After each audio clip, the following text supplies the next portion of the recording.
he could potentially be on his way to Manchester United. He certainly is.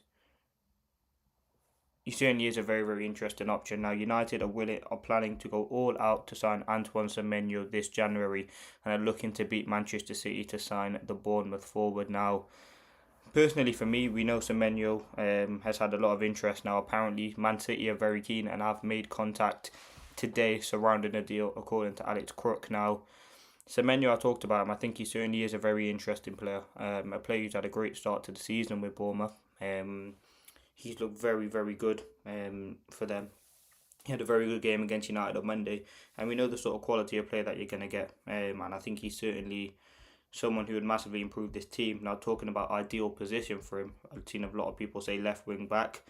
United will go all out in January and hope that uncertainty over Pep Guardiola's future could strengthen their hand. So, listen, I mean, Semenyo is one of those players who January move does seem very likely for him. He has that £65 million release clause with Bournemouth after signing a new contract last summer. He's definitely an option that Manchester United can have. And you look at his best position, it is on that left-hand side, I would say, for Bournemouth. I watched Bournemouth a few times this season. I watched him against Liverpool, where he played on where he operated on the right-hand side, and he got 2 goals in that game. Then I watched him, I think it was against Fulham, and he operated on the left and was very good in that game. Obviously, watched him against Manchester United, he operated on the right. So he is a very versatile player. And I think if Ruben Amorim, it depends on the formation change. It depends on the formation change whether United do actually play him at left wing back, right wing, or left wing back. And I think if you do spend £65 million on Semenyo, he's someone that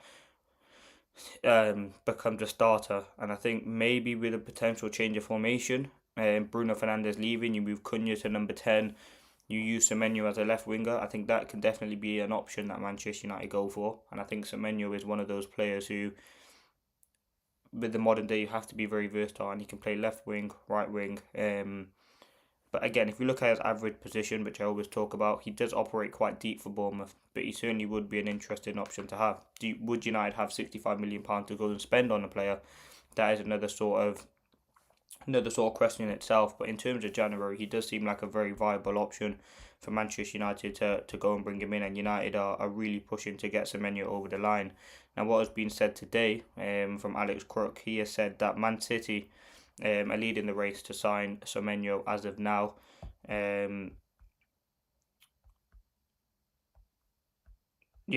United will go all out to sign him in January. That's what came out yesterday. And then today, compared to both Manchester clubs and Liverpool, Tottenham are seen as outsiders in the race to sign Antoine Semenyo. A January move for Semenyo is very likely. Man City have had direct talks with the winger. Liverpool, United and Tottenham very keen. And I think the three clubs, as it said there from Alex Cook, Tottenham are very, very likely being outsiders. I think in terms of clubs that are likely to get him, I think Man City look the most probable now. Again, you look at some of the attackers they have. I mean, Oscar Bob, Ryan Cherky's been on form, Foden, Jeremy Doku. They got Grealish obviously at Everton. He's going to come back here, probably leave. So they are probably in need of a winger, and Semenyo kind of fits the role they're going for. Premier experience, quality, can score goals. Again, left wing or right wing. Now, Liverpool, again, depending on what happens with Mo Salah, it looks like all their issues are resolved there, so he will probably be staying at the club for a little bit longer. But again, he's certainly another interesting option to look at in terms of if he leaves, Liverpool will save a lot of money on wages. I believe he's on about £400,000 a week. And you'd be able to reinvest that money into someone like Semenyo, who is 25 years old, a real goal threat, and a definite suitable option. But again, I think he adds to the quality of the Premier League experience that United have, and that's what United are going to do. You look at what we did last summer. Cunha, 62.5 million from a very poor Wolves side. He comes in, he massively has proven team. And Burmo's come in, he's got 6 goals, 1 assist already. He's signed him from a Premier League club lower down, and that's what United of old used to do. And I think that's something where United have probably gone wrong over the years, signing likes of Sancho, Anthony, Højlund, who haven't had much Premier League experience. So spending huge sums of money on them wasn't going to be. It just hasn't seemed to work out, and that old model that United have tried to go for isn't going to work out anymore. But I think Semenyo's 65 million is very, very good. We know that's going to be the set price because that is his release clause. Again, we still have Rashford to come back from loan. We still have Sancho to come back from loan. So I think those two are going to go. You'll get those wages off the books. And I think Semenyo would be a very good player to have. He's played this sort of system before. He can score goals, which again, goals have not been a problem. Again, if he does come and plays in the back five, the concern would be on the fact that defence, if you have Ahmad and Semenyo as your wing backs, yes, that's great going forward, but there'd be a lot of question marks over their defensive ability, because depending on who the three centre backs are, if that's Shaw, Delay and Euro, I am quite concerned. I think Shaw's not agile enough, and I do think we need more there. Obviously, someone who is coming back from injury, Lisandro Martinez, they need to decide if he's ready to start, because obviously there's a lot of inexperience in the back three at the moment. But I think certainly looking at Semenyo, if he was to come in, spending 65 million, he would start. Where would he start? It would probably be left wing back, and again, I think that is a problem for Manchester United, because it leaves us too open at the back. I mean, you look at Amram, he's always had really Dallo in one of those back five slots, whether that's left wing back or right wing back, because he's someone who is naturally a full back, so you can easily fill into that position. And I think you look at sort of Semenyo, his main ambition is going to be to attack and get goals, which is good for United when we're on the defence, on the attack. But you look at United when they're defending, we do look very, very open. And you look at that game against Bournemouth as a perfect example. You look at where the goal comes from. It comes from a mistake. You look at the goal against Forest, where that come from. It was poor defending from Ahmad, and he gets caught out on the back post. So bringing in Semenyo would be great for attacking options, and going forward, I think he would give us a great option on the overlap, and coming inside and have a good relationship with Cunha, but the defence is the concern. And if you go back to how sort of Amram played at Sporting as the model, he had Quenda as his right wing back, and he was very, very good at doing that. He was left footed, kind of similar to the profile of Ahmad, where technical winger, put crosses into the box. And you look at his left wing back, I can't remember who it was, but I remember watching him play a few times. He was very, very attacking, but they had very good centre backs. So again, it does depend on that. But Semenyo would be a good option to have. United are definitely interested in signing him, and again, he would certainly be a good option. The fact that United are going all out, they will be having contact with him. Again, the January window opens in 11 days, so United will try to, if they want to get the Semenyo deal, then we'll be preparing for it to happen kind of as soon as possible, to be honest. So yeah, they remain keen to add him to the squad. Now the new release clause under the terms of his new 5-year contract he signed with Bournemouth in July has lowered his price and expected to make their move. So yeah, United willing to go and get Antoine Semenyo. I think he's another one. He's the same age as Cunha and Mbeumo.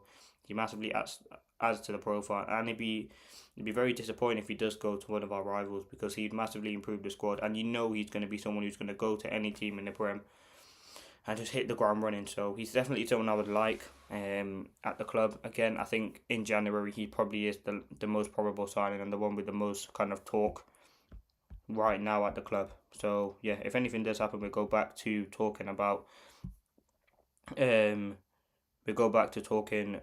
Semenyo. But the next thing I want to talk about, the next player, is Ruben Neves. Now he is keen on a return to the Premier League, and Al Hilal are willing to get around £20 million for him as a defensive midfielder as the priority. Now Ruben Neves, I checked, he's only 28 years old, which again is very, very young. He left Wolves, 2-3 seasons ago now, and was a very, very good player for them.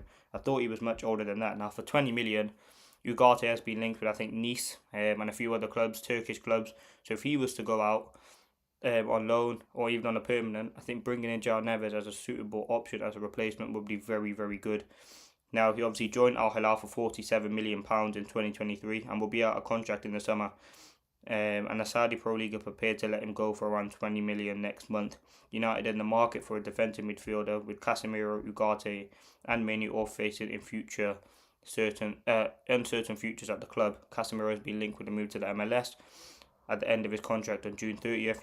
Ugarte attracting interest from Turkey after only 2 Premier League starts this season, and obviously Manu will probably leave to go to Napoli. So club sources have stressed there won't be any panic moves in January, only deals that can be brought forward 6 months from the summer. Among the names being discussed are Anderson, Water, Gallagher, Baleba, Tyler Adams and João Gomez. Now Neves, who turns 29 in March, is older, and he does have obviously the benefit of playing in the Premier League during a 6-year career at Wolves.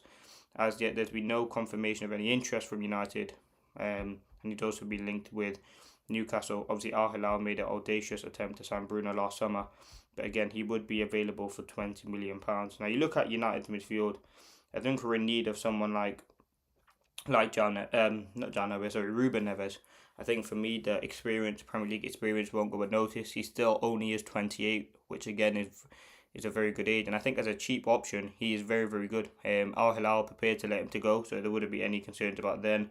£20 million in January. I think he's someone who would massively improve the quality of the midfield. And I think he's not someone like like when we bought in Sabitzer all those years, well, not all a few years ago. He's young. He's way younger than that, and he's got a lot more to offer. Now in the Pro League, Saudi Pro League, he's played 9 matches and he's got 4 goals in 9 matches. So he's someone who, again, we know he's got a great shot on him, and we've watched him a few times against United. When he's played against Manchester United, he's a very, very good player. So, and again, he's not really getting many minutes for them. Actually, no, he is getting quite a few minutes. Actually, he's played quite a few 90 minutes for them. He's someone who gets called up to the Portugal squad. You look at Al Hilal this season, he's played 20 games for them already. He played 38 the season before, and before that he played 54 after obviously his 6 years at Wolves. So again, the fact that he does have 6 years at Wolves is very, very beneficial to him. And I think he would massively improve the team. I think in my opinion he'd be very, very good.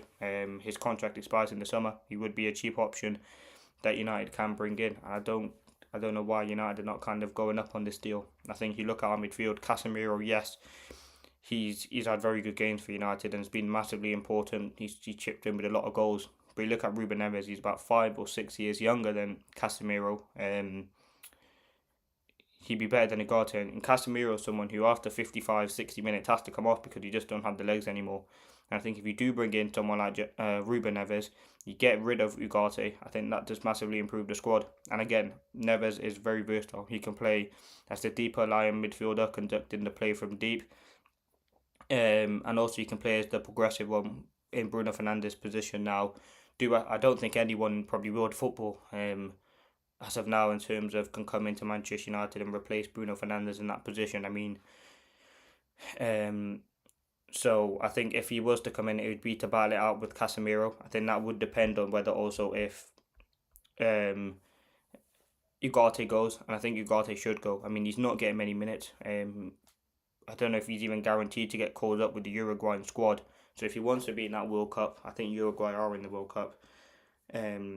He should look to leave Manchester United and go find somewhere else for him to kind of play regular football, because I just don't think he's good enough for United. I'm not saying long term maybe Ruben Neves is the solution, but as a short term, as a replacement for Ugarte, he has experience. We have 1 game a week, he'd be able to come in. I don't think he'd be on a lot of wages. He's probably obviously on a lot of money at Al Hilal. He would have to take a significant wage cut to join Manchester United, but I certainly think Ruben Neves would be a very, very good option. If you look at his wages, again, this is kind of only an estimate, but with his contract running out, he's on around 330k per week in euros. So what's that, about 300k per week, which again is, if he does come to United, he's not getting that, no way. I mean, the players that get that United are Bruno, obviously Rashford, Casemiro. I think if he was to come in, a suitable salary would probably be about 100k per week for a player of that quality, and I think he would massively improve the team. And again, the midfield has been a real concern. I mean, you look at that Bournemouth game, we've seen the good and the bad, really. Bruno scored that wicked goal, Casemiro scored the goal. You look at the downside, just getting absolutely bypassed by the likes of Tavernier. Alex got in there as well. So yeah, the midfield is definitely a place where United need to strengthen. And this is what Ben Jacobs said on the midfield. He said United definitely going to sign 2 experienced midfielders. Who they are, we don't really know. But Manchester United will sign 2 experienced midfielders either in January or the summer, regardless if they get Semenyo or not. So yeah, I think definitely on the midfield, Ruben Amorim feels there's more room for 2. One that's more a defined number 6, and one a bit more like Fernandes that can be played deeper but also be tasked with getting the box to box and having an attacking output whilst still winning the ball. And I'm saying that kind of suits Ruben Neves' profile to a T. He's someone who can score goals, he can win the ball, he's very aggressive, got a great shot on him, crosses into the box, set piece. Like he's fantastic, and he has a good relationship with Bruno already. He's played for them obviously with Portugal, so yeah, he would be certainly a very good option to have. So yeah, that's kind of what has been said on the midfield, and on the Ruben Neves situation. We know United want to bring in two, and again that obviously does depend on whether players leave. Ugarte. I mean, United apparently have no intention to sell Kobe Mainoo. I mean, what was interesting is obviously we've seen that image of Kobe Mainoo's brother, and apparently that was he endorsed the message, and Kobe Mainoo was speaking through his brother. So again, one thing that you can say about Mainoo is he's someone who ultimate professional at the club, and I didn't really expect that from Kobe Mainoo. You can't say really anything bad about professionalism. He hasn't really complained publicly himself about not playing for Manchester United, but again, when he comes out from his brother, it is a bit of a concern and a problem there. He's trying to get a message out there. He should be playing regular football, and he needs to be playing regular football. Now, what has also been said on Mainoo is the fact that Amorim doesn't see him as a deeper line six. If he was to play in the midfield three, he sees him as more of a number 8, which is absolutely correct. I just don't think, obviously, against Bournemouth last half an hour, I thought Mainoo's cameo was very, very good. But again, going forward, can you trust him and Bruno Fernandes? I just think that lacks kind of defensive support there. And yes, we do have 5 or 3 centre backs, whatever you want to say. But again, I think you do need a Casemiro, someone of that sort of profile at the back. So yeah, I think certainly the midfield is definitely something to kind of look out for. But again, the fact that Mainoo was portraying those sorts of messages through his brother does kind of signify his frustration at the club, which is understandable. His only start was against Grimsby. He doesn't seem. Let's see if he starts against Villa on Sunday, which we'll preview later. With Casemiro being suspended, I'll assume that Ugarte just comes straight in. But again, I think this is, and I think it's probably right for Ugarte to come in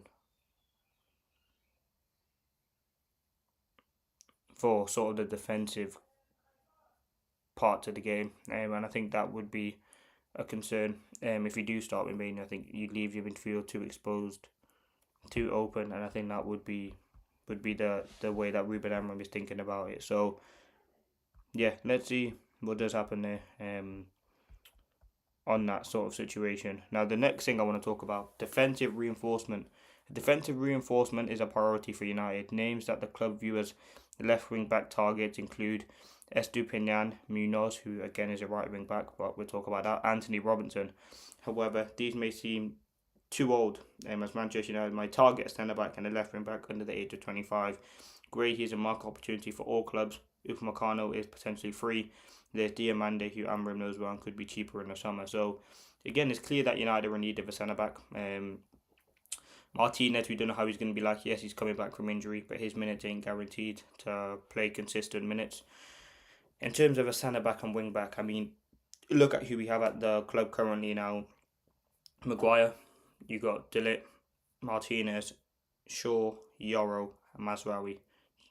Aiden Heaven. So you have 7 centre backs at the club. Now going into the summer window, I do think Maguire, yes, Amorim talked about his experience and his quality in the squad, but I think we already have that. If Casemiro stays, you've got Bruno, he's been here for a while, Luke Shaw's been here 10 years plus. I don't really think pay Maguire how much he's being paid just to be someone who's in the dressing room is probably good enough for United. And I think in terms of centre-back options, as I mentioned, Gray, he's 25. His most likeable probable destination last summer was Liverpool. Now, you look at their season, would it be potentially not go there anymore due to their poor season? Diamande, someone who's been linked to United quite a few times. He played for Sporting. I think he still plays. He's a young up-and-coming centre-back, I believe, 22. In terms of other centre-backs, Upamecano seems like he's linked more or less every summer. He was linked last summer with United. But if I had to pick one, I'd sign this one centre-back that I really do like. It would be Guehi. I think, again, he's used to playing in the back three. He's very good at playing in the back three. He'd be cheap. His contract runs out in the summer, and he's prepared to leave as a free. Again, if it's not Guehi, another good option would be Iheanacho from Sporting. I like him as well. I know Diamande plays there, but Iheanacho's a very, very good player. In terms of abroad, we've been linked to Antonio Silva as well, from Benfica. He's a very, very good option. But again, there are a lot of centre backs out there. Do I think a centre back is a priority? No. I think once you kind of focus on that midfield and get rid of that midfield first and improve that, then you can look at centre back if you want to bring in another forward, or wing back or something like that. Now, in terms of wing backs, again, I don't think Dorgu's was coming up to nearly a year of Dorgu at the club, and I don't think Dorgu has been what United expected to him to be when they paid all that money for him. Now, I think certainly he'd be an option. In terms of wing backs, Munoz, he's 29. He's more of a right wing back, and I think at right wing back we're pretty solid there. Again, you do need options, but I think Ahmad going forward would be the main starter. Now, in terms of left wing backs, if we're talking Prem, Anthony Robertson has someone who's always been linked to United. I think he's about 28 years old. Obviously plays for Fulham. Had a very good season for them a few seasons ago. I think last season he was out mainly to injury and hasn't started many games for them this season. Obviously, someone who's been linked before is DiMarco from Inter Milan. He's a very good natural left wing back. And again, you look at natural left wing backs out there. There are not many teams who play with a back five. If you look at the Prem, mainly Crystal Palace. In Europe, not too many teams that I can think of off the top of my head operate with a back five. Obviously, someone who would be a dream would be Nuno Mendes. I mean, he was linked to United before he went PSG. But again, you look at why would you leave PSG to come to United? They've just won they won the Champions League last season. They're one of the best teams in Europe, have one of the best managers. Why would he leave to join Manchester United? That don't make any sense. But Nuno Mendes, for me, is the most complete left-back I think I've seen. I think Theo Hernandez is someone who has popped up from time to time. Again, I believe he's at Saudi. I don't know which club he's at. But he was someone who maybe 3 seasons ago you take. Again, who would I think we do need improvements in the left wing-back position, definitely. I think you can't have Dorgu there long term. I don't think that's anything that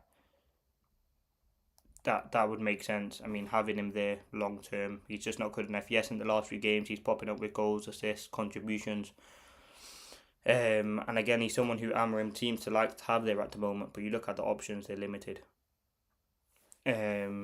Again, Amas we sent on loan, and Amorim, probably after what he said about him, the fact that he's struggling, I don't think he's going to be someone when he comes back would be in favour of starting. In terms of Diego Leon, he's someone who hasn't got many minutes so far. I think he's someone who's going to look at staying at the club potentially, or go out in loan in January to get some minutes. I don't think he's quite ready to be starting yet for United. He still is very young and is adapting to the country still. So it's looking like United would have to go out into the market to bring in a left wing back, and who that would be. Again, ideally Nuno Mendes, but it's not. If we're being realistic, someone like, I mean, it's difficult. Let me see which left wing backs are out there at the moment.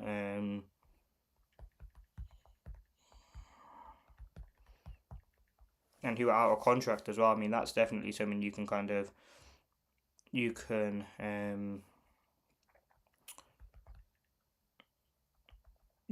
look at now. Linked to Man United, there hasn't been many of late.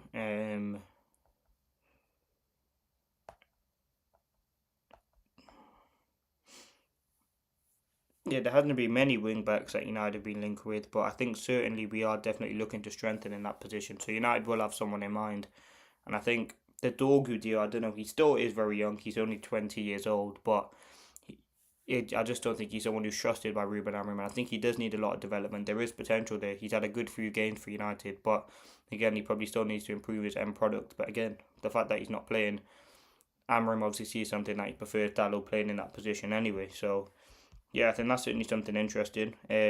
Again, on sort of the defence, United need to decide if Lisandro Martinez is ready to start. Amorim is unlikely to risk the pairing of the inexperienced Yoro and Aiden Heaven at centre-back in the back four. If Martinez is fit enough, Shaw could move into the central defence alongside Yoro, with Dorgu playing as left-back. And again, that is the concern when you do play a back four. I do definitely think you can't have a back four consisting of consisting of Yoro, Heaven, Dorgu and Dalot. I think that's just lacks way too much in experience and not enough quality, if we're being honest. And I think Aiden Heaven in the back threes look very, very good. But if you want to talk ideal back four for United, they probably would. I mean, De Ligt's been very, very good. You have to find the position in there, but Euro as well. So, again, I think United playing the back five does actually help us because we do have quite a few centre back options. Obviously, right now there are quite a few injured, but yeah, United do have a lot of centre backs. So, in terms of my ideal back four, it have to be a left footer on the left. I think that's absolutely imperative. When you watch teams nowadays, mainly Liverpool, in terms of looking at them, the way they build up from the back, Van Dijk is obviously very good for them. If they're their natural left footer, it would massively increase the way they bring out the ball from the back and progress it through. Now again, Martinez is probably one of the best at that in world football, in my opinion, in terms of line breaking passes into the final third. He's got a few assists for United as well.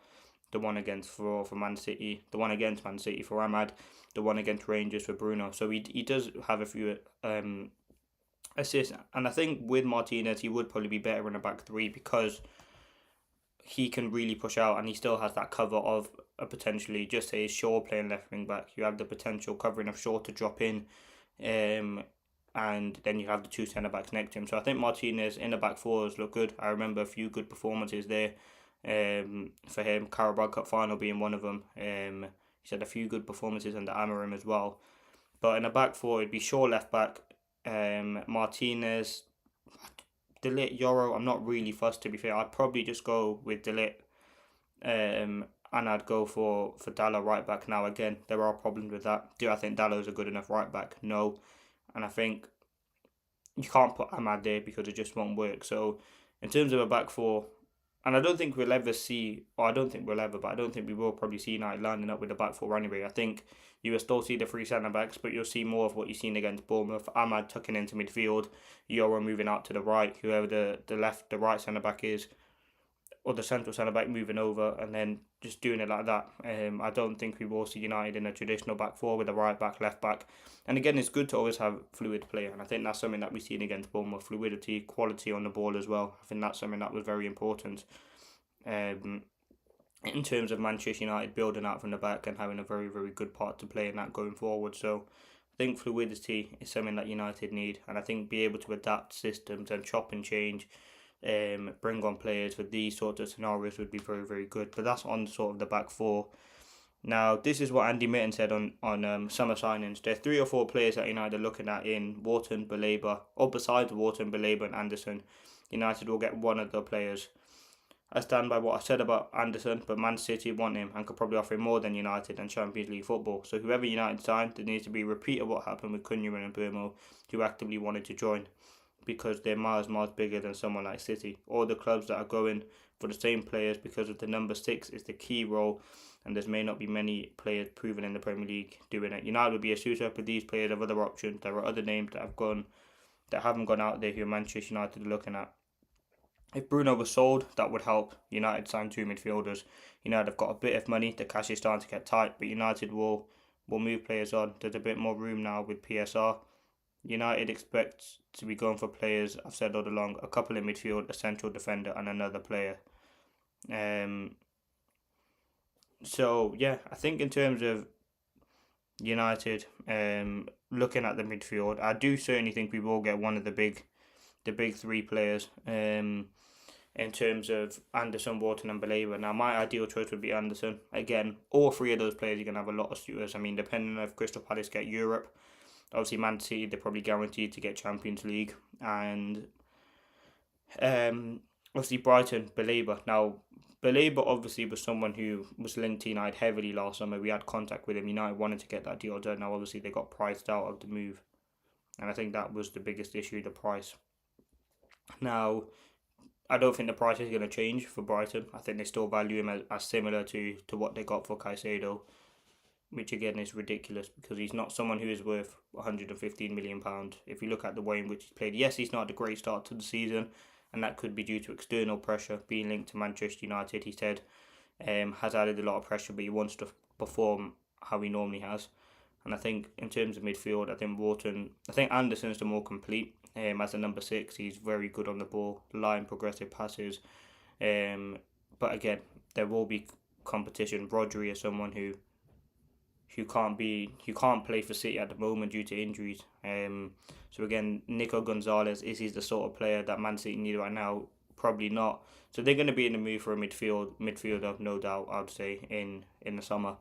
And again, Man City, if they want to get someone, they will just go out and get him. We've seen that. I mean, Marmoush, Haaland, they need to be smart with it as well. But again, potentially with Pep leaving, depending on which midfielders they try to bring in. So we'll have to wait and see what happens with the midfield there.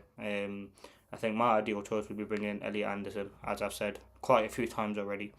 I think the quality which he possesses is fantastic. And again, the concern would be, has he played in the midfield too before? But again, he has to look at it from Elliot Anderson's side. If United are not in Europe, he wants to be consistently getting called up for England, and again, obviously, it would be after the World Cup, so depending on what happens there as well, and will have an impact on his future. But I think certainly Elliot Anderson would be a player who will have multiple options. So will Baleba, so will Wharton, and I think it's just all about, and that's why it's very important for Manchester United to try and secure European football, because again, it just gives you the ability to attract even better and bigger players and gives you more money as well. And I think there are a few ways for Manchester United to get in there. Obviously, it looks quite tight at the top of the table now. We're not even at Christmas. Well, we're almost at Christmas, but I think that's when you can really kind of figure out what's going on. United sit in 6th place now, but again, you look how tight it is from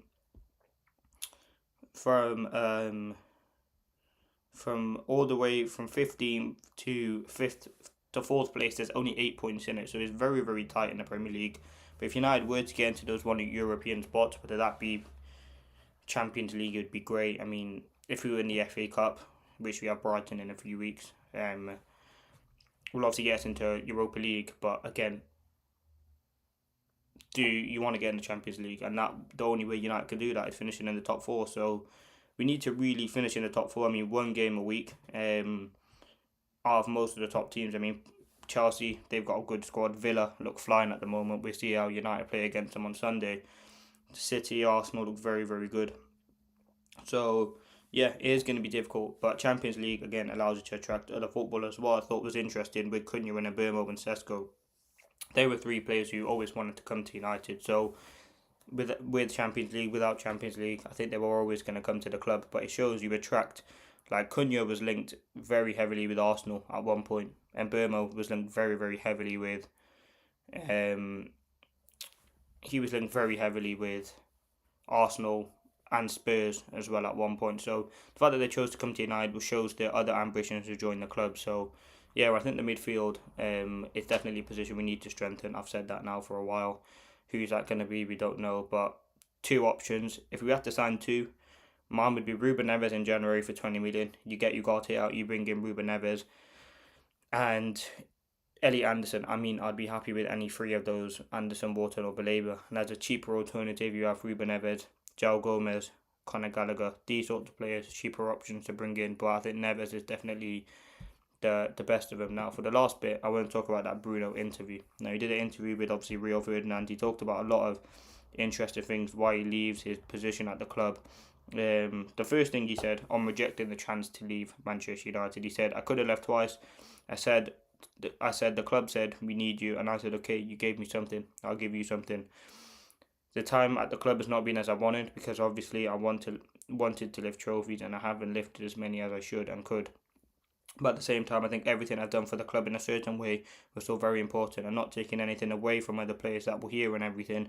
I think when we have struggled the most, I've stayed present to the club, and I think everyone at the club, I hope there's a way, because the chances I had to leave were very, very good. And again, he was offered probably ridiculous. I think it was 700k per week to go to Saudi.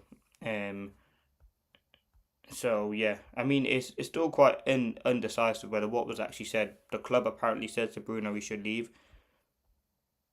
So yeah, he said he could have left twice. I wouldn't stay here if the club had told me our aim is to get to the highest we can still be, get back to winning trophies, get back to the club we were before.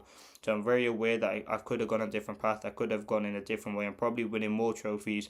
And people are talking about me in a different way because I've had trophies in my cabinet. And I think Bruno, if he's won 2 Champions Leagues, a World Cup and a Premier League, people are probably talking about him as one of the best midfielders, I'm not going to say ever, but one of the best midfielders in the world. I think the fact that he's in a struggling United team under transition, constantly changing managers. I mean, since Bruno's been here, we've gone through Oli, Ranić, Ten Hag, and Amorim. Don't know if I'm missing out anyone. I don't think so. Carrick, if you want to include him as an interim. Like we have gone through a lot of managers, and I think Bruno is one of those players. For me, you look at his output is ridiculous. You look at and what he said. What frustrates him the most is that people say he don't run, and he's one of the only player I could probably say over the last 5 years who, and he said this himself, he leaves everything on the pitch every single game. And you watch him, you watch the way that he's the one pointing and he's the one leading. And he said he only shouts at people and kind of waves his hand because he has belief in them. And I think that is the one thing Bruno has. He's a very, very good leader. He leads by example, but also he's a very vocal leader. And I think you watch that interview, he's someone who's very passionate about the club. And I think it's going to be sad that, I mean, realistically, I don't know how long it's going to be until United win the Premier League, but he is one of those players who you say deserves to win the Premier League because what he's done for the team in the darkest moments that United have been in, he stepped up and he's had some very, very good moments for the club. More assists than post goals. I think more assists than David Beckham. And obviously goals and assists are a big part of the game now. But if you just watch his overall performance, the flicks and the chances he creates, he's top of that. And even a few years ago, De Bruyne ranked him as one of the best. So again, it is very interesting. He talked about his position this year for United. He said, "I start deeper in the build-up phase because the manager wants the 8 to be free to move in a 10 position because he wants the zone to be occupied. He always gives me the opportunity to be creative. I think I'm more precise on set pieces this season. That's why my stats are better." And what also I've noticed about, and what Bruno said himself, he has to give other people sort of time to, and the opportunity. He can feed them the ball, but he's always wanting to be the player who creates the chances and scores the goals. Now there's other players that we have. We have the likes of Cunha and Burmo. And in the position that he's playing, he's not at the final third of the pitch. If you watch his large parts under Oli and Ten Hag, etc., it was a 4-2-3-1. It was two sitting midfielders. Bruno as the main creative player to supply the likes of Rashford, Martial, Anthony, all these sorts of players that we've had. So, yeah, I think it's certainly very interesting then. Again, he stayed at United because he wanted to win trophies. He had a very lucrative offer from Saudi. And I think you look at his time at United, it's been what we could have had in the time that he's been here was 2 Europa Leagues, 2 FA Cups, but instead he's only got no Europa Leagues, 1 FA Cup, 1 Carabao Cup. So there has been opportunities to win trophies. Again, Champions League in the Premier is the one that every player wants at club level. And I think we just haven't been in that sort of position. I think keeping Amorim, someone who obviously rates Bruno, would be very, very good for his... And he's 33, I think. And if Bruno is to leave, you do have a viable replacement there. But I think just the way when you watch Bruno, he's a world class player. And again, I just want to see him lift silverware at United as much as he possibly can, because I think he's, again, as I said, if he's playing at Man City or he's playing at Liverpool and he's winning Champions Leagues and he's getting goals and assists, he would be regarded as one of the best. And I think the fact that he's in a struggling United team, and listen, he has been loyal. He stayed here for a very, very long time. And you look at some of the players that have been here. Pogba's come and gone. Rashford's gone. Martial's gone. Like, there's so many more players that have gone. McTominay, these sorts of players, and Bruno stayed. And I think he's someone you can tell, you can feel the love from the fans. He said his wife keeps him grounded. But yeah, I think he said he can still win trophies here, and I think he wouldn't have stayed if they're the aim. And listen, there'd be so many clubs in Europe. Bayern Munich were one talked about. They just snap him up easily. Real Madrid probably, Atletico Madrid. Like, there's so many clubs that would be interested. PSG as well. And he said he could have went to PSG, or he said he could have went to a club that won many trophies last season, which I assumed was PSG. I mean, they won the quadruple. So yeah, he could have went somewhere else, but he wants to stay and win trophies. And again, Saudi Arabia will try again to sign Fernandes in the summer. There's a possibility he moves to Saudi after the World Cup. So, listen, I think Bruno, for me, would be a player who he would do very well at Saudi, and the money would obviously be very, very good. But I think he's still got a few years left at the top level, and depending on what happens at the World Cup, depending on how far Portugal go. But yeah, I think Saudi will try again. Do I think he'd go there? Probably not. I think he can still go to a top club in Europe. And I think the one thing, if he goes to a club like a Bayern Munich or a PSG, he'd win so much more trophies. I mean, PSG, they look like one of the best teams in Europe, or probably are the best team in Europe, the amount of players that they have. And he would massively go in there. I mean, the goals and assists you'd get out of there with the attack that PSG have would be ridiculous. Bayern Munich got Harry Kane, Musiala, Serge Gnabry. They got that Lennart Carl who's doing very, very well, only 17 for them. So, yeah, I think he's a player who is very underrated at United. He's loved by the fans, but ultimately wider media, he does get a lot of criticism, which at times is deserved. But again, most parts of it I don't think is. Now, he talked about if I didn't take risks, no one would say Bruno loses the ball and misses his pass. He said he could play it safe, make backward or sideways passes, but it's not the player that I am. If I did that, I wouldn't be useful to my team. I'd take risks to help my teammates score. And he said if he didn't take the risk, the criticism would be on his teammates for why is Cunha or why is Mbeumo not scoring. Whereas Bruno, he gets assists, he gets output, and that's just the player that he is. He's a creative player, someone who should be creating chances. I mean, if you watch Prime De Bruyne at City, if he made a ridiculous 40-yard pass but they didn't score, people would say what a great pass it was. And that's just sort of the way in which Bruno operates. He's someone who's gonna take risks. And he said, I think my loyalty was in the toughest period I had at the club. I could have left 2 times, but the club said we need you, and I said okay, I will give you something. So yeah, I think Bruno for me is someone who was very, very rated at the football club, and I think he probably will get that when he leaves. But I mean, his stats, again, we just need more trophies for Bruno, is what I'd say.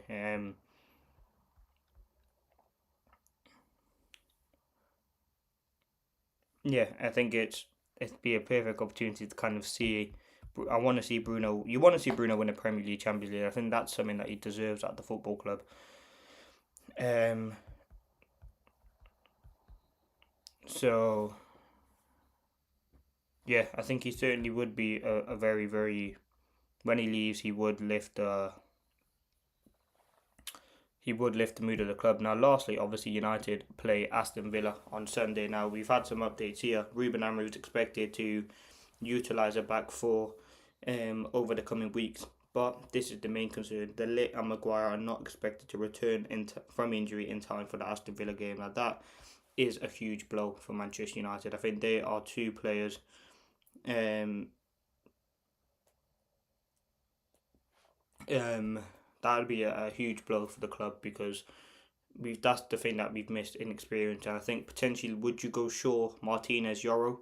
Potentially. And I think what Amorim would go with, not potentially, because we're missing Casemiro, would he go with Martinez just to shore it up a little bit at that back 3? So yeah, we will have to wait and see what does happen. What happens there in that sort of defensive side of it. But some more news has come out on Semenyo. Manchester United target Semenyo prefers Liverpool, with Man City second. Ruben Amorim will work hard to sway him. Again, it's going to be important to get, if you really want Semenyo to join the club, you're going to have to sway him, because it's going to be a lot of suitors. It's going to be different to Cunha and Mbeumo. They wanted to join Manchester United. Semenyo will have different offers. Now, on Rashford, there's been some news here. The chance of Rashford to sign with Barcelona on a permanent deal and increasing the club's appreciated versatility and his recent performances have been satisfactory. His performance in the second half of the season will be decisive.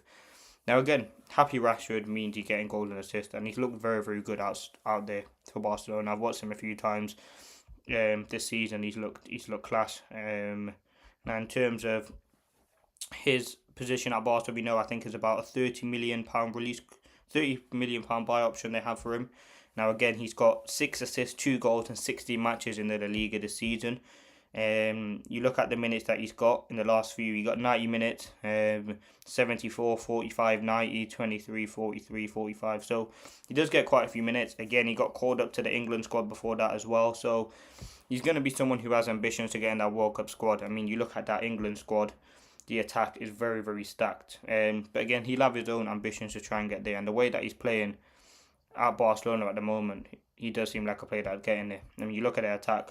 Saka, Kane, Bowen, Rashford, Morgan, Rodgers. They were the 5 that got called up in the last squad. You look at some of the players missing there. I'm not saying they were all going to get in, but you got the likes of Madueke, Ollie Watkins was not there, and I'm just talking about attackers in general. Even Tony was not there. Trying to think off the top of my head. So again, there is definite potential for Rashford to get into the squad. I think he does have to continue playing in the way which he's playing now for Barca, and that's the only way he gets in there. I mean, it's a similar thing to Semenyo, and I think Rashford, ever since he come up with that interview, kind of knew what he was doing. He got the move to Barca, and he's looked very, very good ever since.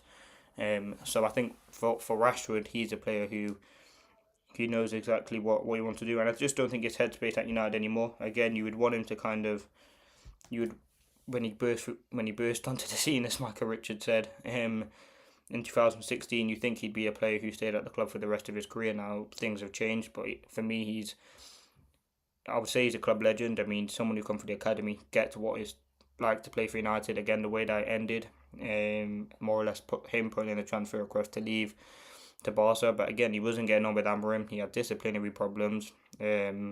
But I just think as a player, Rashford was class, and I think that would be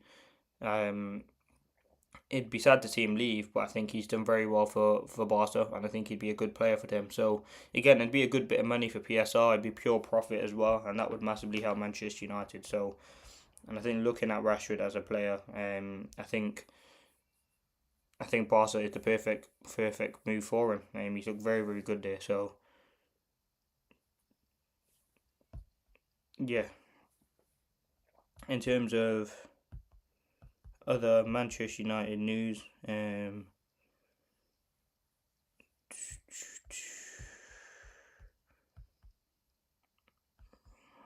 we'll see what Amorim says on De Ligt,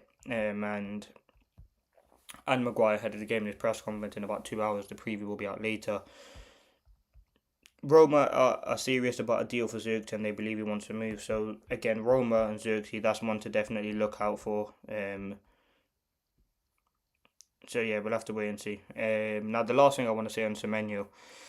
Semenyo is an exceptional attacker. £65 million is attractive for a player of his quality, but another attacker cannot be United's priority. The team is crying out for a mobile central midfielder.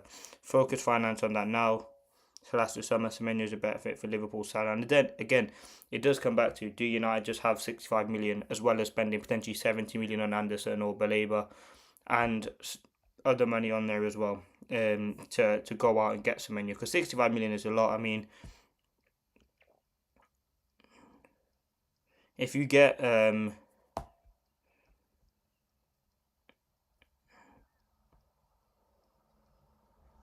if you do get sort of 30 mil for Rashford, and you get potentially you do get money for that, but the Semenyo deal is going to be one that's in January, so we will have to wait and see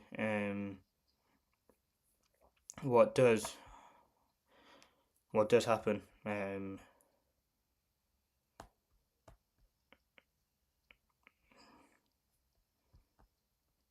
But yeah, that's it. Again, some interesting stories. Ruben Amorim there, Bruno interview there, Ruben Neves linked to the club there as well. So there has been a lot of stuff that United have been linked to. But yeah, Neves for me would be the midfielder that we go for. But let me know your thoughts. I'll see you for the Aston Villa preview a bit later on today.